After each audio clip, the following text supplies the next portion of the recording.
Greetings, everybody! Welcome to another episode of Lenny and Shinko's Disney Sea, or LSD for short. I'm Lenny. Now, if you're wondering where Shinko is right now, she's kind of off doing some Christmas shopping, which kind of leaves me home alone with Shinko. And there was no way of letting her co-host again. Hold on, folks. Shinko, for the last time, Santa is not going to whisk you away just because you're hiding in the stocking. Although I honestly wish he would. I'm teaching you a good Sandy Claus. The small one. Small one, small one. In 1978, Disney re-released Pinocchio into theaters, but before that they played this short. Based on a children's book that was written by a man named Charles Tazewell, this film was really just something for the newer and younger Disney animators to work on, even Don Bluth. Nowadays, this film is pretty obscure, but to some, it remains a holiday classic. Well, I hope you're ready for our second Christmas review, even though we kinda skipped Halloween twice. But that's besides the point. This is the small one. We open to a small farm just outside the city of Nazareth. Hey guys, guess what? An impromptu intelligence test! If the setting of this alone doesn't give away how this thing's gonna end, then you really need to brush up on your history. Anyway, we're introduced to our two main characters, a boy and a donkey named Small One. Wait, what? Don't you have enough work without doing small ones too? They actually named him Small One? That's his actual name? I thought it was just a metaphor. That's the most degrading name ever. Then again, I suppose it's not the worst name I've ever heard. Anyway, the boy's father tells him the small one is far too old to keep working and that they can no longer afford to keep him. The father's going to go into town the next day and try and sell him, but the boy offers to do it himself. Which I guess is the equivalent of taking your own dog out to the shed and putting it down. Lovely. The very next day, the boy goes to do just that. Paul? State your business, boy. I've come to sell my donkey, sir. I know of a man who is in need of just such an animal. Third shop inside these gates. Oh, thank you, sir.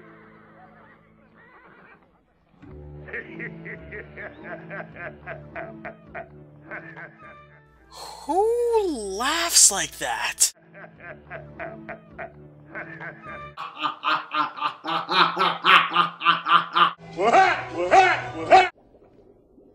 You have a donkey to sell? One piece of silver. Will you take good care of him? I only want his hide, boy. I'm the tanner. The tanner? Yeah, I know, not the same thing, but still pretty scary.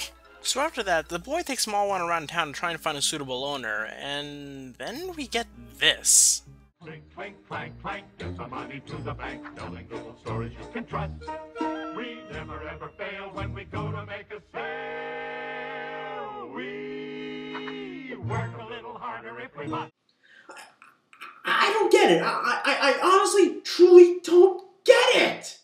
Okay, seriously. This part of the movie just baffles me. We have a bunch of songs going on all at the same time.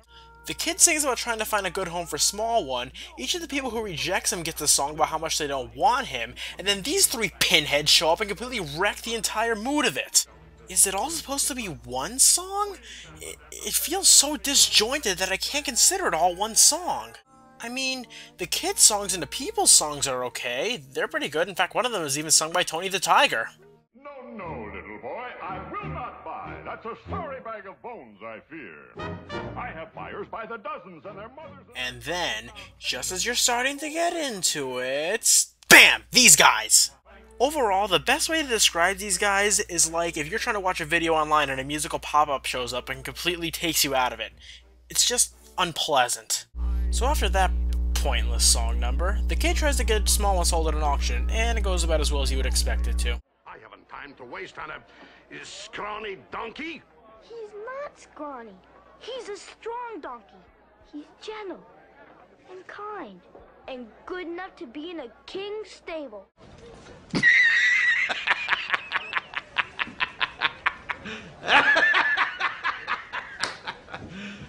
You serious? So as the sun sets, the boy begins to lose all hope of ever finding a good home for Small One.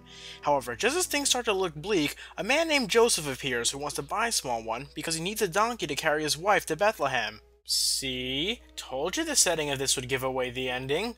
So the two old friends finally part ways, the boy going back to his old life on the farm, and the donkey being a critical player in the bringing about of probably the most famous religious figure of all time.